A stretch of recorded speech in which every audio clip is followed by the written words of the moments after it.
December 30 மற்றும் 31 ஆகிய தேதிகளில் மீண்டும் தமிழகத்தில் கனமழை பொறுத்தவரை தீவிரமாக வாய்ப்பு இருக்கு. எந்தெந்த மாவட்டத்தில் இந்த மழைக்கான வாய்ப்பு இருக்கும் என்பது குறித்து நம்ம பார்க்க போறோம். நீங்க நண்பர்களே மறக்காம ஒரு லைக் பண்ணுங்க, சப்ஸ்கிரைப் பண்ணி தொடர்ந்து சப்போர்ட் பண்ணுங்க, துல்லியமான வானிலை அறிக்கையும் பெற்றுக்கொள்ளுங்க.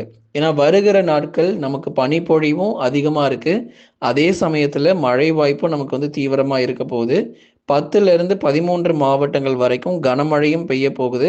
அதே மாரி 10லிருந்து 15 மாவட்டங்கள் வரைக்கும் இயல்பிலிருந்து குறைவான பனிப்பொழிவும் பதிவாக போகுது. அதனால மழையும், பனிப்பொழிவும் 2மே நமக்கு இருக்க போகுது. எந்தெந்த மாவட்டங்கள்ல, எந்த நாட்கள்ல நமக்கு இருக்கும் என்பது குறித்து மிக தெளிவா நம்ம பார்க்கலாம். நீங்க சப்ஸ்கிரைப் பண்ணலன்னா மறக்காம சப்ஸ்கிரைப் பண்ணிட்டு பாருங்க. யாரெல்லாம் இன்னும் இன்னும் லைக் பண்ணாம இருக்கீங்களோ மறக்காம லைக் பண்ணிக்கோங்க. நம்ம சேனல்ல பார்த்தீங்க அப்படின்னா, பெஸ்ட் ஆஃபர்ல பெஸ்ட் சேல் நமக்கு போயிட்டுருக்கு. நல்ல ஒரு டிஸ்கவுண்ட்ல 70%லேருந்து 90% வரைக்குமே நம்ம டிஸ்கவுண்ட் பண்ணியிருக்கிறோம். நிறைய பொருட்களுக்கான விலைகள் குறைக்கப்பட்டிருக்கு. அதனால சீக்கிரமா ஆஃபர் முடியறதுக்குள்ள போய் வாங்கிக்கோங்க. ஸ்டோர் லிங்க் இருக்கு டிஸ்கிரிப்ஷன்ல. அதை மறக்காம கிளிக் பண்ணுங்க. அப்படி இல்லை அப்படின்னா நம்ம சேனல்ல ஸ்டோர்ன்னு சொல்லி ஒரு ஆப்ஷன் இருக்கும். அதுக்குள்ள போனீங்க அப்படின்னாலும் நீங்க ப்ராடக்ட்டை பர்ச்சேஸ் பண்ணிக்க முடியும். குமரி கடல் மற்றும் அதனை ஒட்டிய பகுதிகளில் வளிமண்டல கீழடுக்கு சுழற்சி பொறுத்த வரைக்கும் நிலவுகிறத நம்ம பார்க்கிறோம். ஏன்னா அதற்கு முன்பதாக தொடர்ந்து இதே கீழடுக்கு சுழற்சிகள் நிலவி கொண்டிருந்தது. இப்போ தற்போது நிலவரப்படி குமரி கடல் மற்றும் அதனை ஒட்டிய பகுதிகளில் வளிமண்டல கீழடுக்கு சுழற்சியானது நிலவுவதன் காரணமாக மழை வாய்ப்புகள் ஏதேனும் தமிழகத்தில் இருக்குமான்னு கேட்டால் அதுதாங்க இல்லை. நமக்கு மழை பொழிவு பொறுத்த வரைக்கும் தமிழகத்தில் தற்போதைக்கு பதிவாக வாய்ப்பு இல்லை. அதனால் அதிகாலை நேர பனிப்பொழிவானது ரொம்ப தீவிரமாக இருக்கும். ஏற்கனவே நம்ம பனிப்பொழிவு அப்படிங்கிறது நம்ம சாதாரணமாக விட முடியாது. ஏன்னா நம்ம முன்னாடி சொன்ன மாதிரி 10லிருந்து 15 மாவட்டங்கள் வரைக்கும் இயல்பிலிருந்து குறைவான வெப்பநிலையானது பதிவாயிட்டு இருக்கு. இப்போ உதாரணமாக நீங்கள் கிருஷ்ணகிரி எடுத்துக்கோங்க. அதேமாதிரி தருமபுரி, திருவண்ணாமலை, வேலூர், ராணிப்பேட்டை, திருப்பத்தூர், சேலம் போன்ற மாவட்டங்கள்லாம் 14 டிகிரி செல்சியஸ் மற்றும் 15 டிகிரி செல்சியஸ், அதாவது இயல்பிலிருந்து மிக குறைவாக தான் இன்னமும் நமக்கு வெப்பநிலையானது அதிகாலையில் பதிவாயிட்டு இருக்கு. இன்னும் அங்கே குளிர் பொறுத்த வரைக்கும் இன்னும் நாட்கள் ஆக ஆக இன்னும் அதிகமாயிட்டே தான் இருக்கே தவிர குறையிற மாதிரி நமக்கு தெரியலங்க. ஏன்னா அங்கே இயல்பிலிருந்து இன்னும் நமக்கு வெப்பநிலை குறைய குறைய ஊட்டி போல மாறிக்கிட்டு இருக்கு. இந்த கிருஷ்ணகிரி பக்கம் இந்த ஒசூர், தேன்கனிக்கோட்டை, பர்கூர், மாரண்டஹள்ளிலாம் ஊட்டி போல மாறிக்கிட்டு இருக்கு. ஒவ்வொரு நாளும் அதிகாலை பனிப்பொழிவு ரொம்ப அந்த அளவுக்கு தீவிரமாக நம்ம பார்த்துட்டு இருக்கிறோம். ஈரோடு, திருப்பூர், நாமக்கல், கரூர் போன்ற மாவட்டங்களிலும் இயல்பிலிருந்து குறைவாக வெப்பநிலை பொறுத்த வரைக்கும் பதிவாக போகுது. 2 டிகிரி செல்சியஸ் முதல் 3 டிகிரி செல்சியஸ் வரைக்கும் நமக்கு வெப்பநிலையானது குறைவதற்கான சாதகமான சூழ்நிலை இருக்கு. கடந்த 24 மணி நேரத்தில் பதிவான வெப்பநிலை பொறுத்த வரைக்கும் கரூர் பரமத்தியில் 17 டிகிரி செல்சியஸாக இருக்கிறது. கடந்த 24 மணி நேரத்தில் பதிவான குறைஞ்சபட்ச வெப்பநிலை. அப்படி எங்கெங்க நமக்கு வெப்பநிலை ரொம்ப குறைவாக இருக்கு அப்படின்னா கரூர் பரமத்தியில் 17 டிகிரி செல்சியஸாக இருக்கு. இதுவே நீங்க கிருஷ்ணகிரி, தருமபுரி, ஈரோடு மாவட்டத்தினுடைய வடக்கு பகுதி, திருவண்ணாமலை போன்ற இடங்கள், சேலம் மாவட்டத்தில் ஏற்காடு போன்ற இடங்கள் நீங்கள் எடுத்து பார்த்தீங்கன்னா 15 டிகிரி செல்சியஸ் அல்லது 14 டிகிரி செல்சியஸாக இருக்கும். அதே போல் நமக்கு நீலகிரி மாவட்டத்தில் நமக்கு இன்னும் நமக்கு பனிப்பொழிவு ரொம்ப தீவிரமாக இருக்கும். 12 டிகிரி செல்சியஸ், 10 டிகிரி செல்சியஸ்லாம் வால்பாறையில் இருக்குது. அந்த அளவுக்கு குளிருடைய தாக்கம் பொறுத்த வரைக்கும் நீலகிரி, வால்பாறை, சோலையாறு, சின்னக்கல்லாறு, உதகமண்டலம், குன்னூர் போன்ற இடங்களிலும் கடுமையான பனிப்பொழிவானது தீவிரம் அடையும். அதனால் மேற்கு தொடர்ச்சி மலையொட்டிய மாவட்டங்கள் மற்றும் உள் மாவட்டத்தில் இந்த பனிப்பொழிவானது குறைவதற்கான வாய்ப்பு இருக்காது. தொடர்ந்து நீடித்து கொண்டே தான் இருக்கும். ஏன்னா நமக்கு அடுத்து வரப்போகிற மழை எங்கே வரப்போகுது அப்படிங்கிறத முதலாவது நம்ம புரிஞ்சுக்கணும். நான் அடுத்து வரக்கூடிய மழை வாய்ப்புகள் கடலோரத்தில் அப்படிங்கிறத ஏற்கனவே நம்ம சொல்லியிருக்கிறோம்.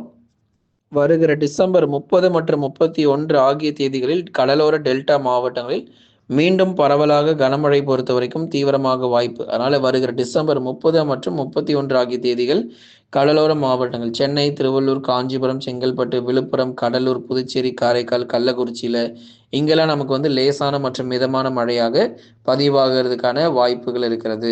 ஒரு பகுதியான மிதமான மழையாக இருக்கும்.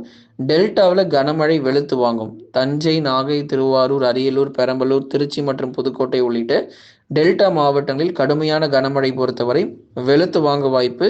மீண்டும் உறுதியாக கனமழை டெல்டாவில் வந்து ரொம்ப தீவிரமாக பதிவாகிறதுக்கான சாதகமான சூழ்நிலையும் இருக்கிறது நண்பர்களே.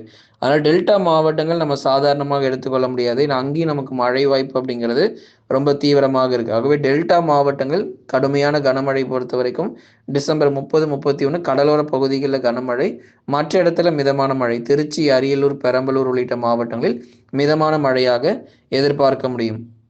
வருகிற டிசம்பர் 30, 31 ஆகிய தேதிகளில் தென் மாவட்டங்களுடைய கடலோர பகுதிகளிலும் பரவலாக மழை வாய்ப்புகள் எதிர்பார்க்கலாம். தென் மாவட்டங்கள் குறிப்பாக மதுரை, திண்டுக்கல், விருதுநகர், சிவகங்கை, ராமநாதபுரம், தூத்துக்குடி மற்றும் திருநெல்வேலி உள்ளிட்ட தென் மாவட்ட பகுதிகளிலும் பரவலாக நமக்கு மழை பொழிவானது கணிசமாக வந்து நம்ம எதிர்பார்க்கிறோம். தென் மாவட்டத்தில் இருக்கக்கூடிய கடலோர பகுதிகள், அதே மாதிரி தென் மாவட்டங்களிலும் ஓரிரு இடங்களில் நமக்கு மிதமானதிலிருந்து கனமழையாக அறிவித்த தேதிகளில் மழை வாய்ப்பை நம்ம எதிர்பார்க்கலாம். அப்போ டெல்டாவில் முதலாவது மழை தொடங்கும்.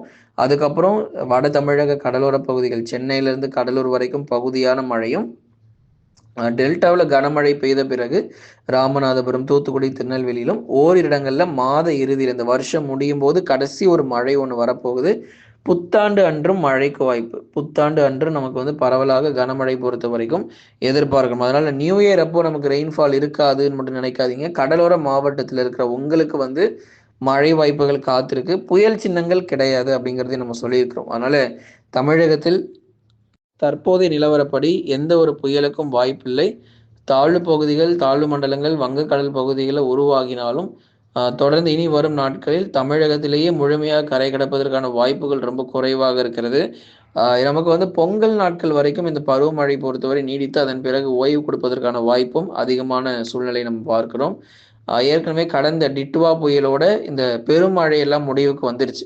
இந்த டிசம்பர் முதல் வாரத்திலேயே கிட்டத்தட்ட பெருமழை எல்லாமே முடிவுக்கு வந்ததை நம்ம பார்த்தோம். டிட்வா புயலோட நமக்கு எல்லாமே முடிவுக்கு வந்துருச்சு. அதுக்கப்புறம் பெரிதான மழை எதுவும் நமக்கு வந்து பதிவாகலை. நமக்கு மழை வந்தாலுமே கூட அதாவது ஓரளவுக்கு தென் மாவட்டத்தில் மட்டும் அந்த டிசம்பர் 16, 17 நமக்கு மழை கிடைச்சது. கனமழை, மிக கனமழை பார்த்தோம். அதன் பிறகு இப்போ டிசம்பர் 30, 31 தேதியை நம்ம சொல்லியிருக்கிறோம். அதனால இந்த 2 தேதிகளில் படிப்படியாக மழையினுடைய தீவிரம் கண்டிப்பாக அதிகரிக்கும். ஜனவரி மாதங்கள் பொங்கல் வரைக்கும் சீரான மழை பொழிவு விட்டு விட்டு எதிர்பாருங்க. அதுக்கப்புறம் பொங்கல் நாட்களுக்கு பிறகு கடலோர மாவட்டங்களையும் சேர்த்து பனிப்பொழிவு வந்து நமக்கு ரொம்ப தீவிரமாக ஆரம்பிச்சிடும். அதனால நம்ம ரொம்ப ஜாக்கிரதையாக இருக்கணும். பனிப்பொழிவு தானேன்னு சொல்லி நம்ம அஜாக்கிரதையாக விட முடியாது. நீங்கள் நண்பர்களே மறக்காமல் ஒரு லைக் பண்ணுங்கள், சப்ஸ்கிரைப் பண்ணி தொடர்ந்து சப்போர்ட் பண்ணுங்கள். நம்ம சேனலில் வந்து பார்த்தீங்கன்னா மழைக்காலங்கள், குளிர்காலங்களுக்கு தேவையான பொருட்கள், அம்பர்லா, ரெயின் கோட்டு, அதுக்கப்புறம் iron box, tiffin box, school bag, lunch bag, அப்புறம் நிறைய ஹெட்செட்டு, ஸ்பீக்கர்ஸு, மியூசிக்கல் இன்ஸ்ட்ருமெண்ட்ஸு நிறைய நம்ம வந்து சேல் வந்து பண்ணிகிட்டு இருக்கோம். அது மட்டும் இல்லைங்க, நம்ம வீட்டுக்கு தேவையான அத்தியாவசிய பொருட்கள், கிராசரிஸுமே வந்து சேல் ஆகிட்டு இருக்கு. மிக குறைஞ்ச விலையில் 1 ருபீஸ், 10 ருபீஸில் ஏகப்பட்ட பொருள் இருக்குது. வேணும் அப்படின்னா போய் வாங்கிக்கோங்க. கிராசரிஸ் நம்ம சேனலில் வந்து கொடுத்துக்கிட்டு இருக்கோம். இது போன்ற நமக்கு வந்து பயனுள்ள பொருட்கள் விற்பனை ஆகிட்டு இருக்கு. சிறந்த குவாலிட்டியில் 90% வரைக்கும் சில இடங்களில் டிஸ்கவுண்ட் நம்ம கொடுத்துருக்குறோம். குறிப்பாக நம்ம வந்து சில ப்ராடக்ட்ஸில் வந்து 90% வரைக்குமே நம்ம டிஸ்கவுண்ட்ஸ் கொடுத்துருக்குறோம். 70% டிஸ்கவுண்ட் கொடுத்துருக்குறோம். போய் வாங்கி பயன்பெறுங்க. எப்படி ப்ரோ வாங்குறது அப்படின்னா, நம்ம சேனலில் ஸ்டோர்னு சொல்லி ஒரு லிங்க் ஆப்ஷன் இருக்கும். அந்த லிங்க்கை கிளிக் பண்ணுங்கள். டிஸ்கிரிப்ஷன்லேயும் இருக்குது. அதேமாதிரி நம்ம சேனல் ஸ்டோர் ஆப்ஷனும் இருக்குது. ஃபஸ்ட்டு ஏதாச்சும் நீங்கள் ஒரு பொருளை கிளிக் பண்ணி உள்ளே போங்க. உள்ளே போனீங்க அப்படின்னா அதுக்கப்புறம் உங்களுக்கு தேவையான பொருட்கள் எதுவோ அதை சர்ச் பண்ணி நீங்கள் கார்ட்டில் ஆட் பண்ணி நீங்கள் ஃபர்தராக நீங்கள் வந்து வாங்கிக்கலாம். அதனால் நீங்கள் நண்பர்களே தொடர்ந்து பொருட்கள் வாங்கி பயன்பெறுங்க. சிறந்த சலுகையில் உங்களுக்கு கொடுக்கப்பட்டு வருகிறது.